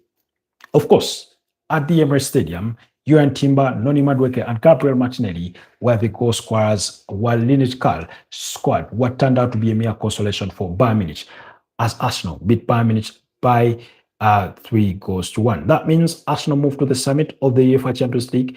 They have won 5 out of 5. They've only conceded 1 goal and scored 14, while PSG comes second following that victory against Tottenham Hotspur with 12 points, having scored 19 goals and conceded 8, leaving them with a goal difference of 11. So Bayern Munich's period goal difference has been diminished to 9, and really condemning them to their first loss of the season. So that means Arsenal are the only remaining unbeaten side in as far as the UEFA Champions League is concerned this season. There, Arsenal proving to be a little too strong for Bayern Munich, one of the title contenders for the UEFA Champions League. Real Madrid came away with the victory against Olympiacos. That puts them in 5th place because Inter Milan, despite their defeat against Atletico de Madrid, could only slip to 4th place with 12 points still. Dortmund in 6th place with 10 points.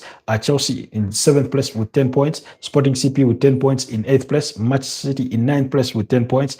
Atlanta with 10 points. In 10th place, Newcastle in 11th place with 9 points. Atletico de Madrid rising to 12th place from 20th with 9 points. Liverpool have slipped down in 13th with 9 points, following 3 victories and 2 losses in the UEFA Champions League. Their losses coming up against Galatasaray and PSV Eindhoven, as we've seen.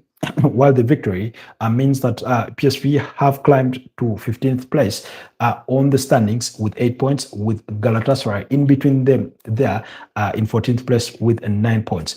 Tottenham Hotspur are down in 16th place, Bayer Leverkusen in 17th. Barcelona have slipped down to 18th place, and this is something that we discussed with Pedri in the morning broadcast. For those of you that were part of it, when we say that depending on how results go tonight, Barcelona will find themselves slipping further down on the standings of the UEFA Champions League table. Their objective is to avoid at least having to play in a playoff, because at the moment they only have 7 points, equivalent to what Quarterback have. Napoli, Olympic Marseille with 6 points, Juventus in 22nd, Monaco in 23rd, and Pafos in 24th. The reason as to why I read up to 24th is because the top 8 qualify directly for the round of 16, while the 9th and 24th have to go through a playoff to determine the next 8 that join at the top 8 for the round of 16. So that's the look of things.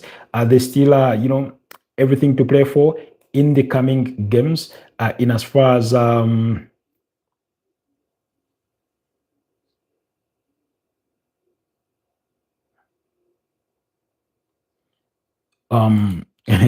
there's still 3 more games left to play to wrap up this league phase of the UEFA Champions League. So that means if you already have 4 points, you still have another shot at 9 points, and pray for yourself. Benfica still have they won their first game yesterday. If they can win all the remaining 3, that means they could finish at 12 points. Maybe they get to finish within those playoff places.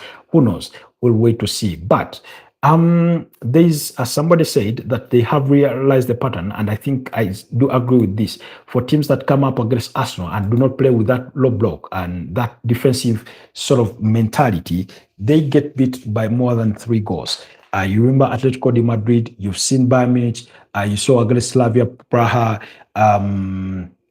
you saw against Tottenham Hotspur, you saw against Leeds United, they beat Leeds by 5 goals to 0.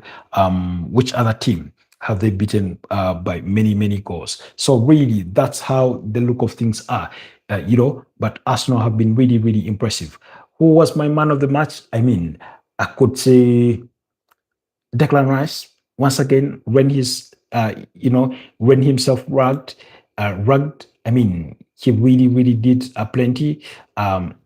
He's just, I don't know, so energetic. He never stops running, box to box, defensively, going forward. He does it all. He just does it all. He just does it all. He just does it all.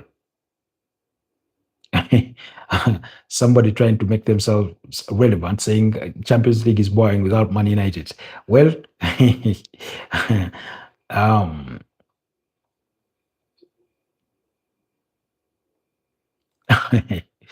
let's get some reaction off of X from Arsenal fans to see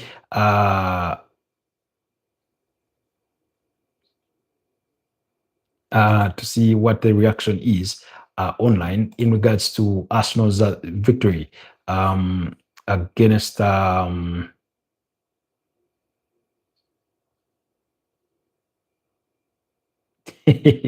Liverpool fan called Fifi Fiona Pinky saying, "Can't we ask for a short break away from all competitions and come back in January? It's too much." Liverpool have lost 8 games out of the last 11. There. Then let's see your thoughts on Lewis Kelly today. I didn't think he was bad. I just think the way he's asked to play is what then caused those issues. Of course, he's asked to venture in midfield and further forward, and that sort of constantly left a bit of space for Bayern Munich to try and run into. So I wouldn't really, really put it on him. I didn't think his performance was bad anyway.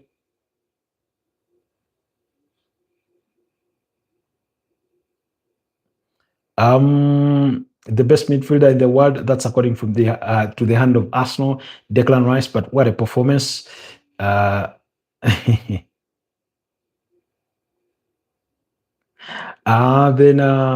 lots of praise from Gabriel Martinelli. What a goal.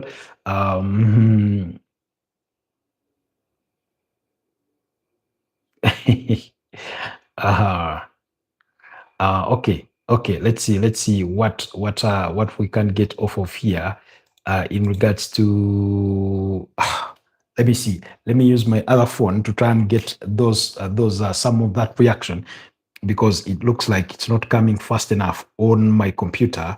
Let's see what people are having to say about that result for the Arsenal. Anfield is trending, of course, trying to look for, okay. Let's stick with our main event. For the reaction and see what people are saying or what is being said. Okay. With the way things are going, Arsenal fit collect all the trophies this season. What a game by Arsenal team as a whole. Indeed, they all played for themselves. But I mean, Declan Rice with that past run, they came so close to scoring in that moment. Arsenal and PSG are probably the best two clubs in Europe. It's also two games, and after a small sample set, it's never as bad as you think it is, and it's never as good as you think it is. I think that speaks to what we normally allude to, that football can change really, really fast.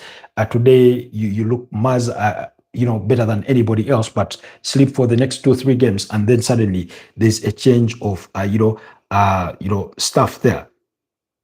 I miss the days when Thomas Frank displayed tactical competency. It is so sad how quickly he has blown that. A manager that prides himself on his defensive principles, conceding 9 goals in 2 games. A manager that used to be so direct, struggling to create from open play. Today was better than Arsenal, no doubt, but what isn't?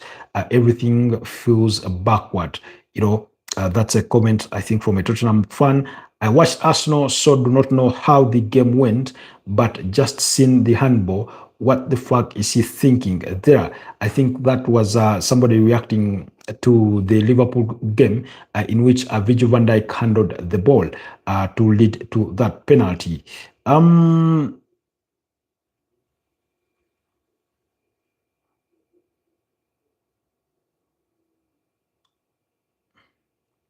Okay, somebody showing a show of tables, Arsenal leading in the Premier League and in the UEFA Champions League table.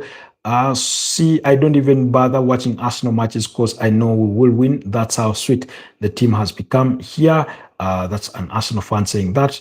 This is Kevin Utama saying, oh, I can't read the language. Let me see if we can get a translation here. Yes, he says, honestly,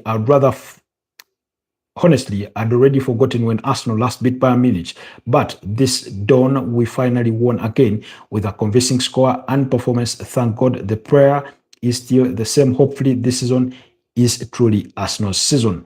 Let's hope Arsenal are not next season FC like Patrice Evra so pretty much dubbed them, because oftentimes, always when it comes to the critical moments of the season, that's when they sleep, and then they become next season is our season. As this is Dury says it's an absolutely colossal match from Arsenal. The superiority shown in the 2H in the second half against an unbeaten Bayern Munich that was crushing everyone is just the demonstration that this team is the biggest right now. Beastly stuff from Rice and Timber today. They are perfect. I think, some of these comments that I'm reading are solidifying what I said, that I would give my man of the match accolade to Declan Rice.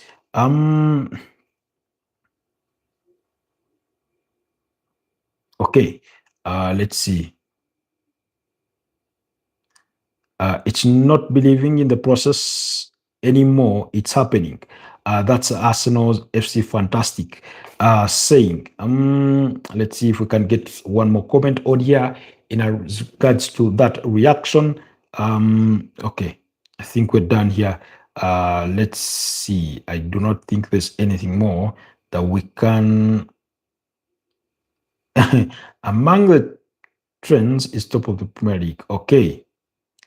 Handed European giant Bayern Munich their first loss in the UEFA Champions League. Now, the only remaining undefeated team in the UEFA Champions League, top of the Premier League, Arsenal Football Club, the best club in the world. That's according to ESPN FC.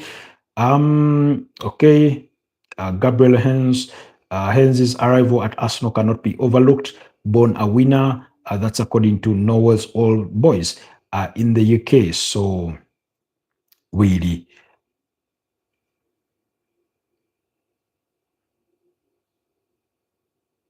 Okay. Of course, Fettinha is trending. Anna Slot is trending online. I think let's see the reaction about this Liverpool side or Liverpool fans. And today, by the way, we did put out a video on the channel asking, will Anna Slot capitulate under pressure because they've lost so many games. And that video came out, of course, prior to today's game against PSV, in which I had predicted that Liverpool would win by 2-1, but they've again embarrassed me, losing by 4-1, despite fielding arguably their best available team. So, Georgi Mamadashvili in goal, Ibrahim Konate, Virgil van Dijk, Milos Kakes, Dominic Soboslai, Gravenberch, McAllister, Curtis Jones, Mo Salah, Ekitike, Cody Gakpo, and they still could not win. Really, so things are really, really going bad for Arne Slot. They beat Real Madrid 22 days ago. You wouldn't back them to win a game in the Business Houses League on this evidence. Liverpool are in crisis, and Arne Slot is right up against it. 90 minutes of nothingness in attack, 90 minutes of calamity in defense. That's how Dominic King has defined or described Liverpool's game. Arne Slot getting sacked before Amorim, who would have thought there showcasing results, a win to Real Madrid, a loss to Man City, a loss to Nottingham Forest, and a loss to PSV Eindhoven. That means Liverpool have conceded 10 goals and scored only 1 in the last 3 games. I mean, that's appalling. That's appalling. That's an appalling fact, really. That's an appalling fact to go through.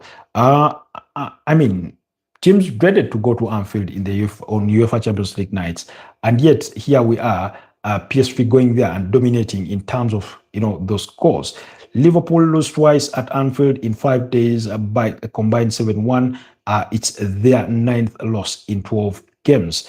So you can see how bad things are turning for Liverpool. I